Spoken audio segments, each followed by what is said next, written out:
রান্না করব। পরিষ্কার করে নিলাম। এখানে গুঁড়া মশলা সব কিছু,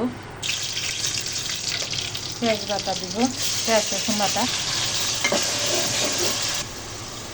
সাথে ডালতে ধনিয়া পাতা দিয়ে দিব। বিসমিল্লাহ। দিয়ে দিব আদা বাটা। পেঁয়াজটা ভাজা হয়ে গেছে, এখন সব মশলাগুলি দিয়ে দিব, দেখাবো না। সব মশলা দিয়ে দিলাম। এখন ভালোভাবে মশলাগুলো কষে নেব। রাত্রে মেহমান আসবো, এখন দুপুর 3:30 রান্না করতেছি রাত্রের জন্য। বিসমিল্লাহ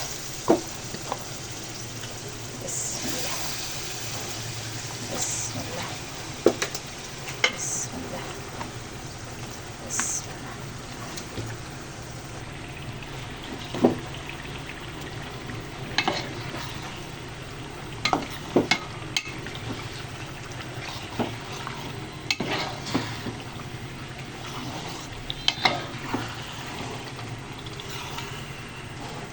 ভালোভাবে মশলা মেখে নিলাম।